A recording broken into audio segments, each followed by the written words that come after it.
খাসির মাংস অনেকে অনেকভাবে রান্না করে, এমনকি আমিও কিন্তু বিভিন্নভাবে রান্না করি। তো আজ কেমন করে রান্না করলাম তার একটা ছোট্ট রেসিপি কিন্তু আপনাদের সঙ্গে শেয়ার করেছি। তো হ্যালো এভরিওয়ান, কেমন আছেন সবাই? আজকে আপনাদের এই মাটন কারি রেসিপিটা শেয়ার করব। তো তার জন্য এখানে আমি নিয়ে নিয়েছি 1 কিলো থেকে একটু বেশি পরিমাণে খাসির মাংস। তো মাংসটাকে খুব ভালো করে ধুয়ে এখানে রেখে দিয়েছি। আর এখানে নিয়ে নিয়েছি বড় বড় করে সাইজের কেটে রাখা আলু, কারণ মাটনটা আমি যেহেতু আলু দিয়ে রান্না করব সেই জন্য আলুটাও নিয়ে নিয়েছি। তো এখানে কিছু মশলা আমি ছুলে রেখেছি, যেমন রসুন, আদা, পেঁয়াজ আর ছিল গোটা জিরে। তো আদা রসুনের গোটা জিরে একসঙ্গে বেটে নিয়েছি শুকনো লঙ্কা দিয়ে, আর পেঁয়াজটা কুচি করে রেখে দিয়েছি। তো তারপর কড়াইতে সর্ষের তেল গরম করে আলুগুলো না বেশ লাল লাল করে ভেজে তুলে রেখেছি। আর ওই তেলের ভেতরেই ফোড়নে দিয়ে দিয়েছি গোটা গরম মশলা আর দিয়ে দিয়েছি গোটা জিরে। তো ফোড়নটা যখন একটু ফুটে উঠবে তখন কিন্তু কুচিয়ে রাখা পেঁয়াজ একটু লবণ দিয়ে বেশ সুন্দর করে ভেজে নিতে হবে। পেঁয়াজের ভিতর লবণ দেওয়ার একটাই কারণ, যাতে করে পেঁয়াজটা বেশ তাড়াতাড়ি করে ভাজা হয়ে যায়।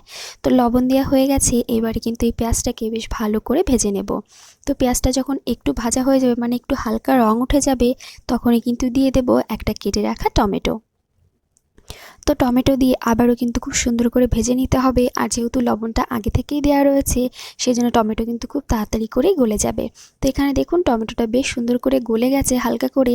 তো এবার আমি দিয়ে দিচ্ছি মিক্সিতে বেটে রাখা সেই মশলাটা, যার ভেতরে রয়েছে আদা রসুন, রয়েছে গোটা জিরে আর রয়েছে শুকনো লঙ্কা। তো যেহেতু গোটা ধনে আজকে আর দিইনি সেই জন্য এখানে আমি 1 চামচ ধনের গুঁড়ো দিয়ে দিলাম, আর দিয়ে দিলাম 1 চামচ পরিমাণে হলুদ গুঁড়ো। তো সমস্ত মশলাই মোটামুটি এখানে আমার দেওয়া হয়ে গেছে। আজ আর কোনো শুকনো লঙ্কার গুঁড়ো দিচ্ছি না, কারণ শুকনো লঙ্কা কিন্তু আমি বেটেই ব্যবহার করেছি।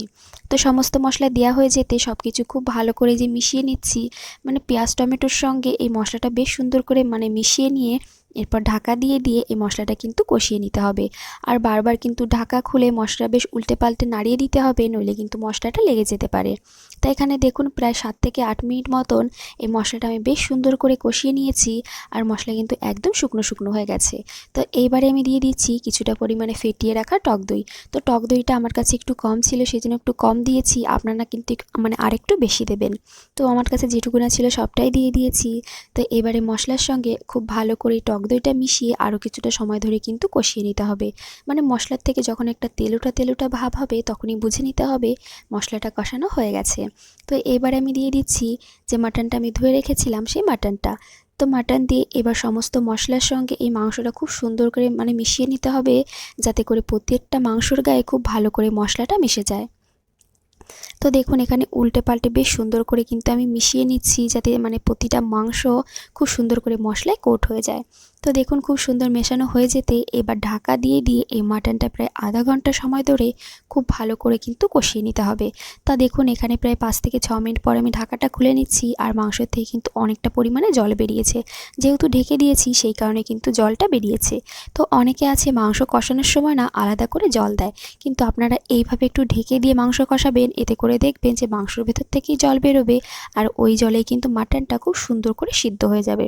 শুধু মাটন না, পোলট্রির মাংসও কিন্তু এইভাবে যদি ঢেকে দিয়ে কষান তাতে করেও জল বেরিয়ে মাংসটা খুব সুন্দর কষানো হয়ে যায়।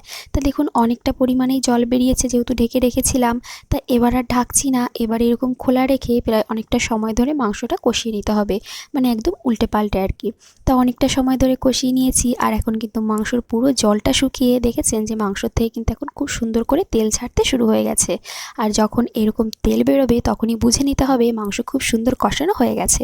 তো তারপর এখানে আমি নিয়ে নিয়েছি একটা প্রেসার কুকার, আর পুরো মাংসটাই কিন্তু এই প্রেসার কুকারে দিয়ে পরিমাণ মতো জল দিয়ে দিয়েছি। আর ভেজে রাখা আলুটা একই সঙ্গে দিয়ে দিলাম। সমস্ত কিছু কিন্তু খুব সুন্দর করে একটু উল্টে পাল্টে মিশিয়ে নিয়েছি। আর ঝোলটা অবশ্যই নিজেদের পছন্দ অনুসারে কম অথবা বেশি দিতে পারেন। তো এবারে প্রেসার কুকারের ঢাকনা আটকে আমি ওই 6টা মতন সিটি দিয়ে নেব, যাতে করে মাংসটা খুব সুন্দর করে সিদ্ধ হয়ে যায়। আপনাদের প্রেসার কুকারে যেরকম সিটি আসে সেরকম করেই দেবেন। তো তারপর একটুখানি গরম মশলার গুঁড়ো দিয়ে এই যে কিন্তু মাংসটা আমি নামিয়ে নিয়েছি। দেখেই কতটা লোভনীয় মনে হচ্ছে না? খেতেও সত্যি ভীষণই ভালো হয়েছিল। আপনারা কিন্তু এরকম করে একবার ট্রাই করে দেখতে পারেন। আশা করি আপনাদের ভালো লাগবে। আর আপনাদের মাটন কেমন হয়েছে রান্না সেটা কিন্তু আমাকে কমেন্ট করে জানাবেন। ভিডিওটা ভালো লাগলে একটা লাইক করে দেবেন। সবাই ভালো থাকবেন, সুস্থ থাকবেন। আবারও দেখা হবে অন্য কোনো রেসিপিতে।